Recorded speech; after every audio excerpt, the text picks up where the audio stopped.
নমস্কাৰ ছাত্ৰ ছাত্ৰীসকল। আসাম জ্ঞান কেমো ইউটিউব চেনেললৈ তোমালোকক সকলোকে স্বাগতম জনাইছোঁ।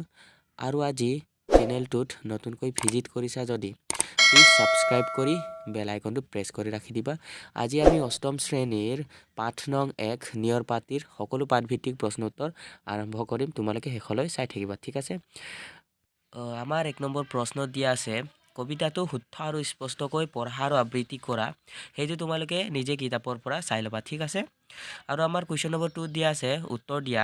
ক নম্বৰ, মুকুতামণিটি কবিয়ে কিহক বুজাইছে? উত্তৰ দিয়া আছে আমাৰ, মুকুতামণিটি বুলি কবিয়ে নিয়ৰ টোপালক বুজাইছে, ঠিক আছে। আমাৰ খ নম্বৰ, নিয়ৰক কবিয়ে কাৰ লগত তুলনা কৰিছে? উত্তৰ, নিয়ৰক কবিয়ে নিশাৰ তৰা আৰু মুকুতামণিৰ লগত তুলনা কৰিছে। আমাৰ নেক্সট কুৱেশ্যনত দিয়া আছে গ নম্বৰ, নিয়ৰে হিয়াত কি সাঁচি থোৱাৰ কথা কৈছে? উত্তৰ, নিয়ৰে নিজম আকাশৰ নিচুক কথাটি হিয়াত সাঁচি থোৱাৰ কথা কৈছে। আমাৰ ঘ নম্বৰত দিয়া আছে, ফুলনিত কি ছিগি ৰৈ গ'ল? ফুলনিত নিশা নাচা নাচনীৰ ডিঙিৰ মণি ছিগি ৰৈ গ'ল। আমাৰ ঙ নম্বৰত দিয়া আছে, কবিয়ে কি সৰি থকাৰ কথা কৈছে? উত্তৰ, কবিয়ে নিশাৰ তৰা এটি নিয়ৰ হৈ সৰি থকাৰ কথা কৈছে। আমাৰ প্ৰশ্ন নং 3 দিয়া আছে, কবিতাটিৰ মূল ভাৱ চমুকৈ লিখা। উত্তৰ, প্ৰতিমাৰ খনিকৰ কবি চন্দ্ৰকুমাৰ আগৰৱালাৰ দেৱৰ দ্বাৰা ৰচিত নিয়ৰ ৰোমান্টিক কবি। কবিতাটিত কবিয়ে প্ৰকৃতিৰ উপাদান নিয়ৰক বিষয়বস্তু হিচাপে লৈ কল্পনাৰ ৰসন সানি সুন্দৰভাৱে উপস্থাপন কৰিছে। আৰু প্ৰকৃতিৰ ৰূপ বৈচিত্ৰ্যই মানুহৰ মনলৈ কঢ়িয়াই আনে অনাবিল সুখ। প্ৰতিটো পুৱাই আমাৰ অজানিতে দি যায় আশাৰ বতৰা। এই বৰ্ণময় বাৰ্তাৰ অন্যতম বাহক হ'ল নিয়ৰ।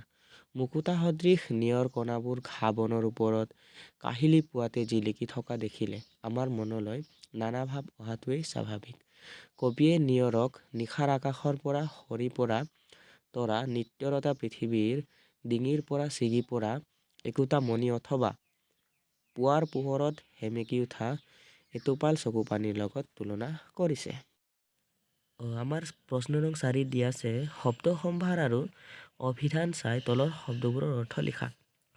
আমাৰ ফটিক দিয়া আছে, নিৰ্মল বা স্বচ্ছ লিখিব পাৰা দুটা।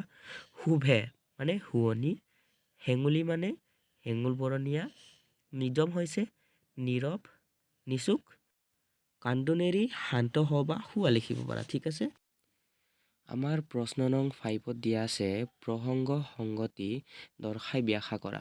নিজম আকাশৰ নিচুক কথাটি হিয়াত হৈছে সাঁচি, কোন কাহিনীৰ সপোন দেখিছে, কোনে হাঁহিছিল নাচি। উত্তৰত দিয়া আছে আমাৰ, উক্ত কবিতা ফাঁকি আমাৰ পাঠ্যপুথিৰ অন্তৰ্গত কবি চন্দ্ৰকুমাৰ আগৰৱালা দেৱৰ দ্বাৰা ৰচিত নিয়ৰ নামৰ কবিতাটিৰ পৰা লোৱা হৈছে।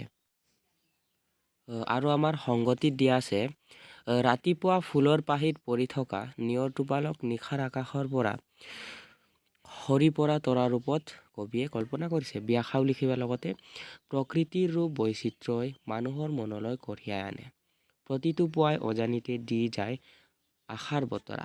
এই বৰ্ণময় বাৰ্তাৰ অন্যতম বাহক হ'ল নিয়ৰ। মুকুতা নিয়ৰ টোপালবোৰ কবিৰ মনত যে আকাশৰ পৰা সৰি অহা তৰাহে। নিঃশব্দৰ আকাশৰ নিচুক কথা হিয়াত সাঁচি ৰখা তৰাটিয়ে যেন সৰগত টোপনিতে হাঁহি হাঁহি নৃত্য কৰোঁতে যেন মণি ছিগি ৰৈ গ'ল। উক্ত কবিতা ফাঁকিৰ জৰিয়তে সেইটোৱে উল্লেখ কৰিব বিচাৰিছে। আমাৰ 6 নম্বৰ প্ৰশ্নত দিয়া আছে, পাঠৰ পৰা অন্ত্য মিল থকা শব্দবোৰ লিখা। আমি কেইটামান লিখি দিছোঁ উত্তৰত, ধোৱা জোৱা, সাঁচি নাচি, মণি কণি, ভাহি পাহি, ঠিক আছে। আৰু কিতাপত তোমালোকে কেইটামান চাই ল'বা, সেইবোৰ ইমান পৰীক্ষাত নাহে বাৰু, ঠিক আছে। আমাৰ নেক্সট কুৱেশ্যন চাম আমি। আমাৰ 7 নম্বৰ প্ৰশ্নত দিয়া আছে, উল্লিখিত শব্দবোৰৰ সমাৰ্থক শব্দ লিখা।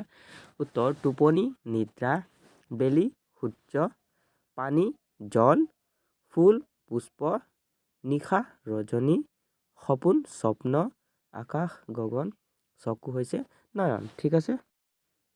প্ৰশ্ন নং 8 আমাৰ দিয়া আছে, বিপৰীত অৰ্থ বুজোৱা শব্দ লিখা। উত্তৰ, ছিগা হৈছে যোৰা হ'ব, সৰক নৰক, আৰু পুৱা গধূলি, দিন ৰাতি, নিজম কোলাহল, হাঁহি কান্দোন। আমাৰ নেক্সট কুৱেশ্যন, আমাৰ 9 নম্বৰত দিয়া আছে বাক্য ৰচনা কৰা উত্তৰ। মুকুতা ৰ'দৰ পোহৰত নিয়ৰক মুকুতামণিৰ নিচিনা লাগে। তোমালোকে মুকুতা যিটো নেকি বাক্যত আছে তাৰ তলত আণ্ডাৰলাইন এটা দি দিবা, ঠিক আছে। পাহি গোলাপ ফুলৰ পাহিবোৰ ধুনীয়াকৈ সৰি আছে, আৰু ইয়াত ঠিক সেইদৰে পাহিৰ তলত আণ্ডাৰলাইন এটা দি দিবা।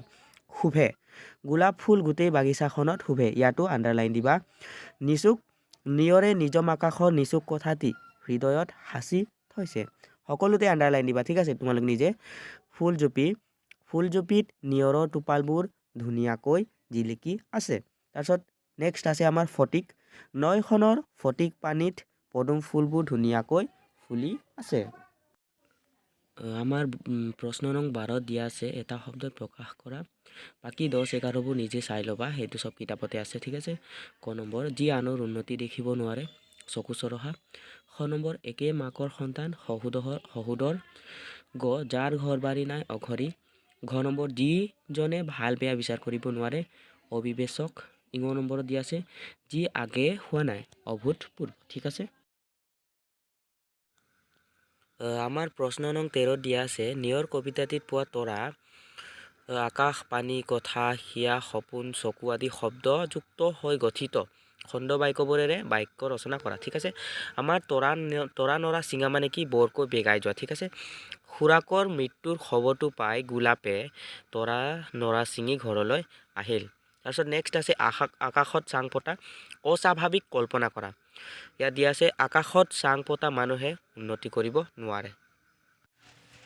পানীৰ তলৰ কাঁইট মানে কি হয় নেদেখা বিপদ অজ্ঞাত শত্ৰু।